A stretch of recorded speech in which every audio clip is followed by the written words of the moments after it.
Hello বন্ধু, তো এই কথায় পরম সুন্দরী বলে নতুন একটা মুভি অ্যানাউন্সমেন্ট টিজার বেরিয়েছে, সেটা নিয়ে, যেটা ম্যাডক ফিল্মস তরফ থেকে আসছে। আর এখানে নায়ক হচ্ছে সিদ্ধার্থ মালহোত্রা, নায়িকা হচ্ছে জাহ্নবী কাপুর। তো এখানে জাস্ট একটা ছোট্ট টিজার দেওয়া হয়, যেখানে দুজনকে দেখানো, দুজন নাম অ্যানাউন্স করা হয় এবং ওদের ড্রেস এবং ওদের ব্যাকগ্রাউন্ড শো দেখার জন্য ভিজুয়াল এফেক্ট করা।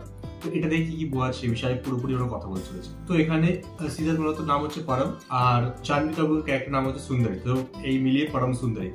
এইবার এদের ড্রেস আপ এবং ব্যাকগ্রাউন্ড দেখে বোঝা যাচ্ছে এটা সাউথ ইন্ডিয়ান বেস একটা মুভি চলছে। এখানে ওরা সাউথ ইন্ডিয়ান, বিকজ ওদের যে ড্রেসটা দেখো এবং ওদের ব্যাকগ্রাউন্ড জঙ্গল টঙ্গল যা দেওয়া হচ্ছে এবং মন্দির যেরকম দেখানো হচ্ছে, দেখেই বোঝা যাচ্ছে এটা সাউথ ইন্ডিয়ান ব্যাকগ্রাউন্ডে একটা মুভি তৈরি হচ্ছে। এটা একটা লাভ স্টোরি হবে।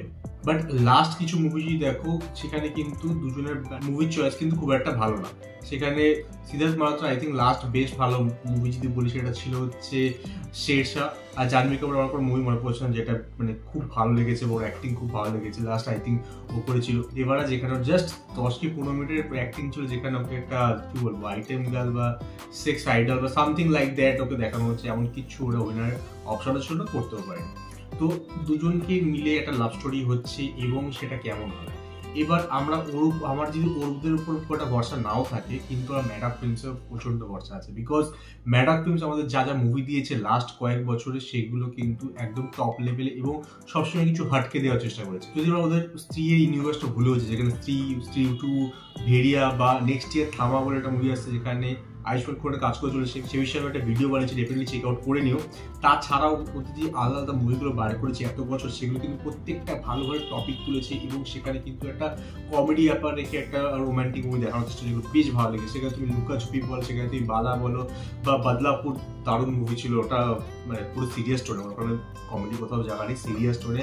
ওখানে ওয়ান অফ দ্য বলবো বেস্ট অ্যাক্টিং দিয়েছে কেরিয়ারের বরুণ ধাওয়ান সেখানে। তাছাড়া মিমি সেখানে দারুণ অ্যাক্টিং করেছিল, কৃতি সানন। তাছাড়াও ওরা যে কটা মুভি যারা হাটকে যারা বাজকে, তো প্রত্যেকটা মুভি বেশ বেশ বেশ ভালো এবং কিছু ডিফারেন্ট টপিক তুলেছে এবং সেখানে একটা ভালো মেসেজ দিয়ে একটা সুন্দর অভিনয়, সুন্দর কাহিনী স্টোরি কিন্তু রেখে থাকে। তো সেই অনুযায়ী আমরা কিন্তু একটা ভালো মুভি এক্সপেকটেশন রাখতেই পারি এই মুভিটা থেকে।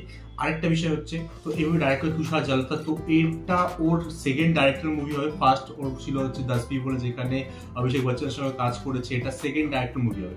বাট তা সত্ত্বেও আমি বলবো ও কিন্তু ভালো কাজ করতে পারে, বিকজ 3টে বড় বড় মুভিতে ও অ্যাসিস্ট্যান্ট ডাইরেক্টিং করেছে, যেগুলো কিন্তু হিউজ ছিল।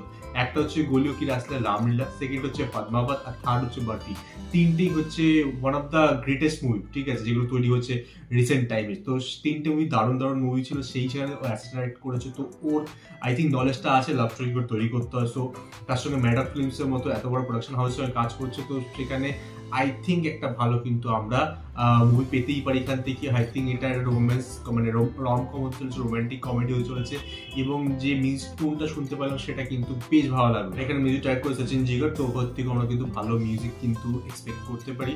তো অল ইন অল আমার বেশ ভালো লাগলো এই টিজারটা। মুভিটা আসতে চলেছে 25 জুলাই 2025। সো নেক্সট ইয়ারের মিডলে আসবে, সো অনেক দেরি আছে।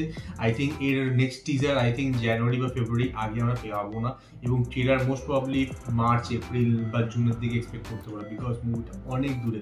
আর ইন্ডিয়াতে লাইক 1 বছর আগের থেকে টিজার বেরোনো শুরু হয়ে যায় না, ট্রেলার বেরোনো শুরু হয়ে যায়, যেরকম তোমরা হলিউডে দেখতে পারো, যেটা সুপারম্যান মানে টিজার ট্রেলারটা রিসেন্টলি রিলিজ করেছে, বাট মুভিটা আসছে পরের বছর জুলাইতে। টিজার ট্রেলার একটা প্রায় 2 মিনিটের ট্রেলার কিন্তু অলরেডি বের করেছে জেমস গান। অলরেডি আমি রিভিউ করেছি, ডেফিনেটলি চেক আউট করে নিও তোমরা। তো তোমাদের এই পরম সুন্দরী টিজার কেমন লাগলো, তোমাদের কতটা এক্সপেকটেশন আছে সিদ্ধার্থ আর জাহ্নবীর নতুন এই কাপল যে তৈরি করা হয়েছে সেটার থেকে, তোমাদের এই বিষয়ে মতামত কমেন্টে নিশ্চয়ই জানতে পারো। আমার সঙ্গে নেক্সট ভিডিও। Good bye.